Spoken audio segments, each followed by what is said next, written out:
welcome to Office Hours Stag Radios podcast, where we take a step beyond the lecture theatre and into the lives of the people who shape our uni experiences. Today I am joined by... Becky Wills. Woo!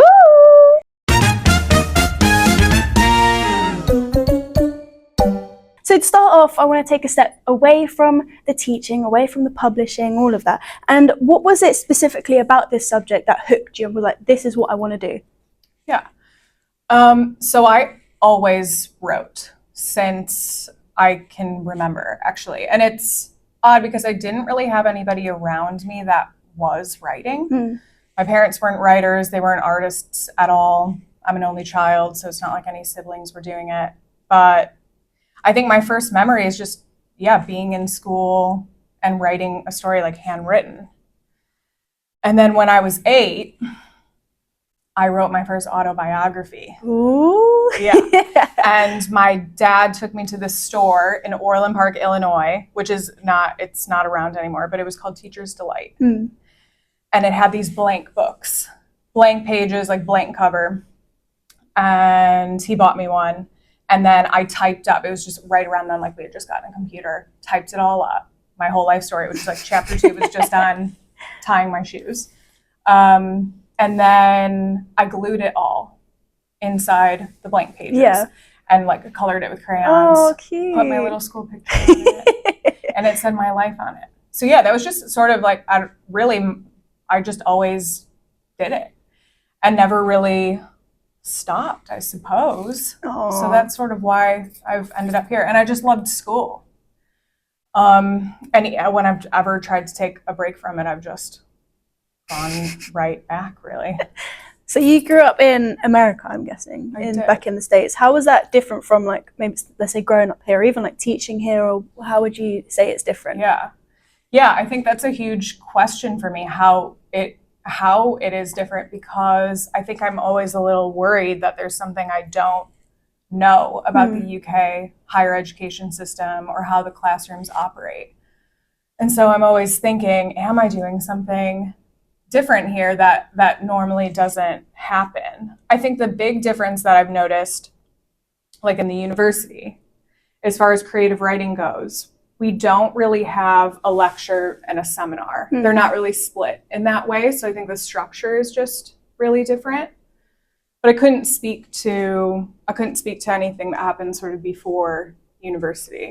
But the structure is definitely different. And I think the assessments are different and not really being able to see what students are writing ahead of the assessment. Like, unless we do the writing exercises and share it anonymously, which is sort of, a mystery in itself. But I don't really get to see students' work, whereas in the States, we would always be turning in assignments. And, and our professors would always see it. Speaking of like this kind of spark, and you were talking about how you done it from a younger age and things like that. What was one research project that completely consumed you? I think they all, if they're going anywhere, they tend to. Like, I think I have a bit of trouble pulling away from a project or sort of turning off, right? But the biggest one, the most involved one I did was my PhD here, which wasn't that long ago. So I just submitted in July. So I'm still kind of, I think, transitioning out of it, right?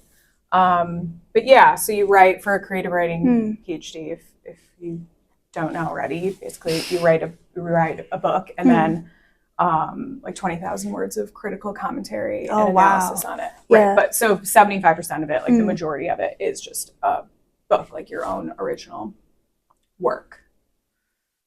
So is that kind of the thing that shaped, your mentality, your way of teaching? I don't know if it shaped my mentality for teaching. But I think it was just kind of going back, and then I'll speak to that. It was just a really all-consuming project, right? Because it's like big. Mine was hybrid, so there was a conversion rate for it being poetry, but it's the equivalent of like 100,000 words, and it's 3 years, 3 to 4 years of your life, right? Yeah.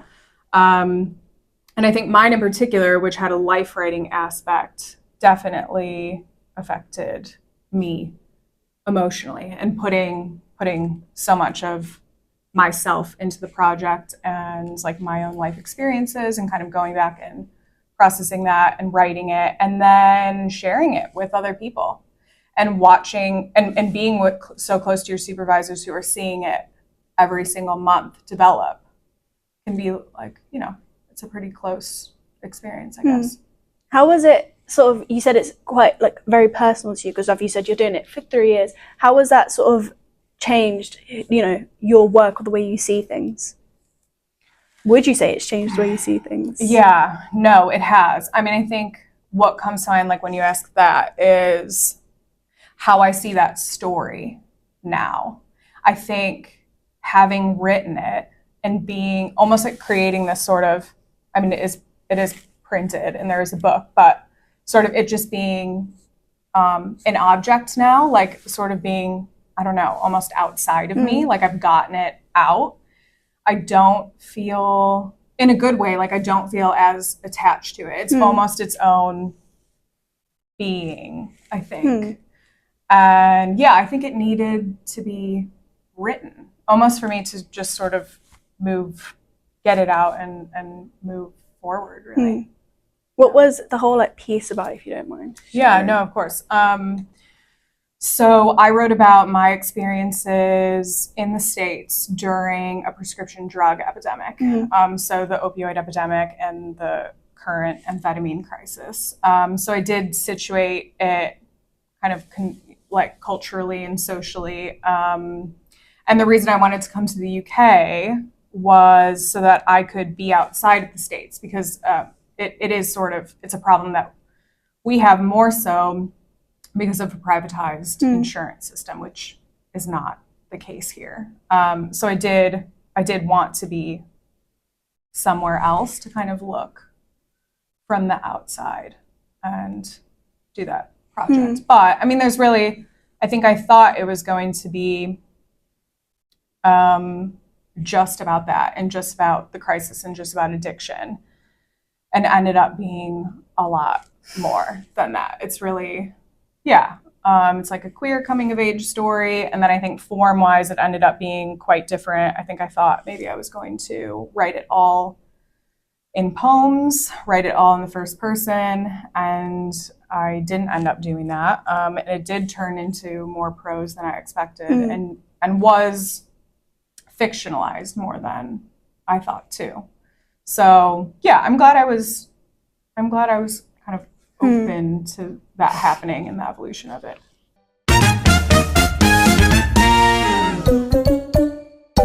We're going to go back a bit. So again, before the papers, before the pressures, everything, before life got serious, what was like the passion of your field? Like, how did it begin? How did it all start? So I know you mentioned that, you started writing your autobiography at 8 years old. 8 years what was like the one thing that kind of sparked it, or the one moment? I don't know. I really wish I knew. I think it genuinely, I mean, and maybe there was something that I don't remember just because I was so young. But I think I just had an impulse to like share it. And like, I think I thought that because I remember I gave it to my teacher. I gave it to my 3rd grade teacher, Miss Santoro, who probably won't see this. But yeah, I think I wanted to be seen through it. And I think I thought that was my way of communicating. That was the way that I was going to get it across best, I think, was with my words and like the actual, and I continue to do this now, which is like to make things. So like to like make books and I don't know, give them and give an object and be seen not only through the words, but sort of like the construction of it too. And do you think that literature is like that sort of pathway of loads of people being seen, whether it's through, literature, through song, through articles, or what do you think?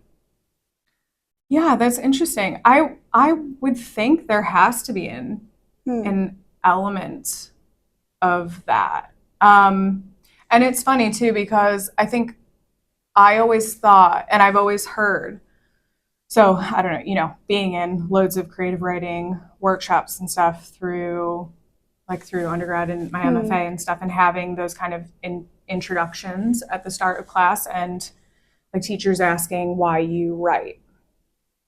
And people always hearing other students say that they wrote because they wanted to help other people. And I always thought that's like such a noble cause. I should have that answer too. And it's not like I didn't want to help other people necessarily, but I think I was writing just because just thought it was so fun. I mean, even if I did want to be seen, I did want people to read it. I do want people to read it. But I think maybe this is sort of a weird thing to admit, but this is like the human behind the lecture. Like I just like reading it too. Yeah. Like I like reading my own stuff, writing like what I would want to read. And just enjoying the process, I think, too.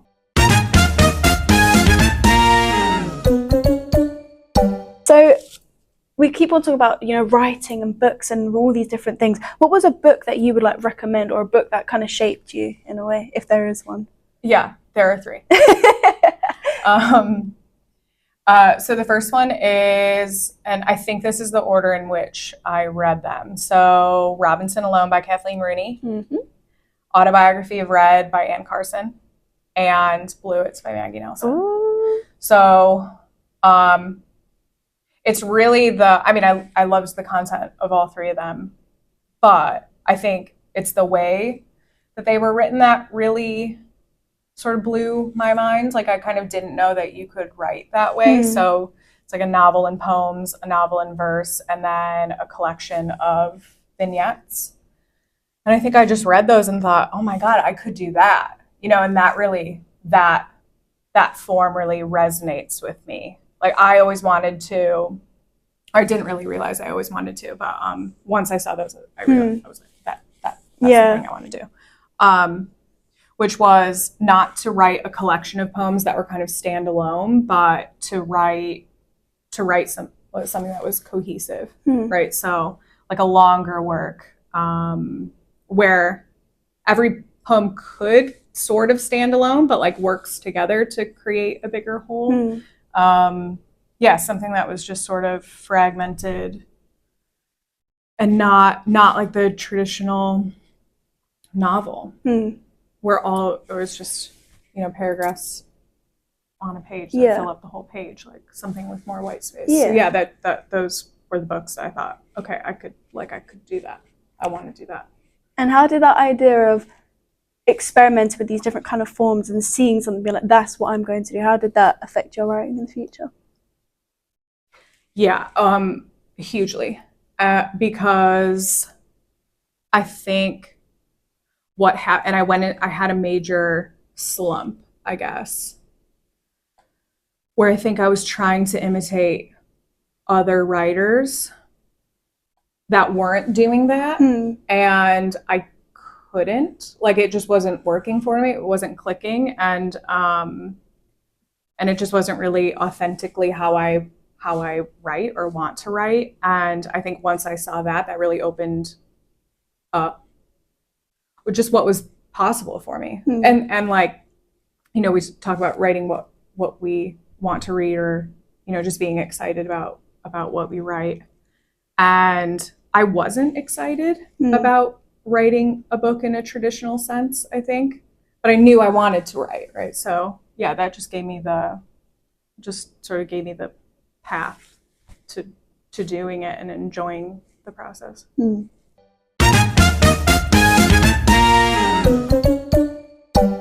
So I think another really big thing is that our discipline specifically is changing so much with like AI and ethics and globalization and all these different things. So how do you think our field is going to be changed in the future because of these, concepts or these things that are going on? I am curious kind of to learn more about that. And the AI thing is just such a big topic. And I saw an article that had a creative piece that was like very self-aware from, I don't know if it was ChatGPT. And I thought that's pretty good. It's like, it's freakishly very good. And the fact that it is self-aware makes it more human. But it doesn't really, and I don't know if this is answering the question necessarily, but I don't know. It doesn't change anything, I think, for writers, because in the sense that it's like, yeah, it changes possibly what final products look like, but it doesn't really take away like what we can do as we're actually constructing it, right? Like we still get to construct it. It doesn't have, we get to still like, I feel like I'm using the word process a lot, but like enjoy that process.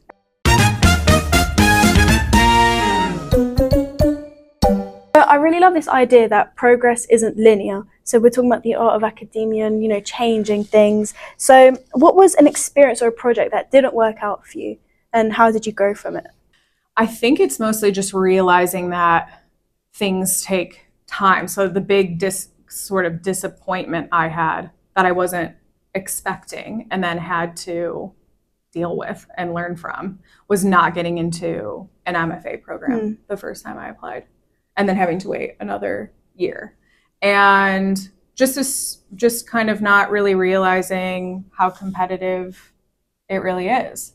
And thinking that I didn't need to ask anybody for advice on my application or, the materials or just the way I went about it or where I was applying, and not understanding really, and thinking I could do it all on my own. And then so receiving all those rejections, assuming that that was going to be my next step in my plan. And having to, I don't know, sort of realize that these things take time, and publishing takes time too.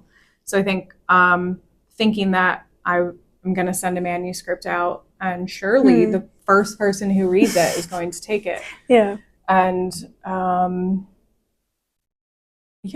I think just that it takes rejection, it takes time, and that's all part of the process, and to keep going. You're talking about finding help in other people. Have you kind of feel that sense of community within the literature space, kind of sharing works?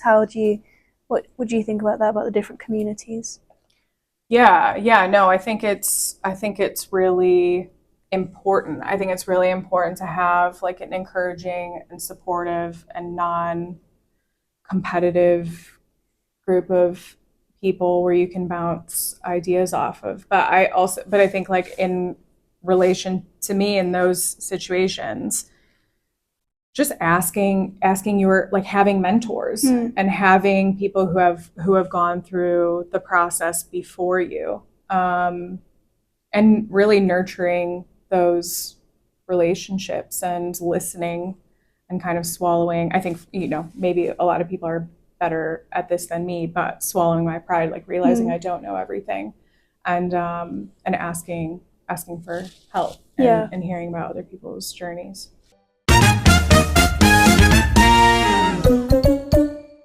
Just to kind of like round it all off, if only we could speak to our younger selves, what is something you would say to a fresher version of you, or even like a younger version of you? Go to class. I would have gone to class more, because now I'm just dying to like sit in a classroom, and I always think, why haven't people come to class? I definitely would tell myself to embrace what I had more. I think when I was in undergrad, there's the fact that you get to go to multiple classes and study and be with your peers is just, I would just not take that for granted if I went back. I would also not try to write like other people. There's a quote I love from a film that says that it's like talking about another character. It says that she has a rare type of beauty that makes you want to look more like yourself and not like her. And I always think about that with writing. Like, I need to just look more like myself. I need to not try to be be that other writer, because it's just not gonna, people are gonna sense that I'm trying to do something else. And I think I got caught up in that once I started, I don't know, really like learning how to write technically, or like seeing what was kind of good or bad, and thinking about it too logically and being really self-conscious. So yeah, I would tell myself, don't be so self-conscious and yeah, experiment and like take risks and find what feels right.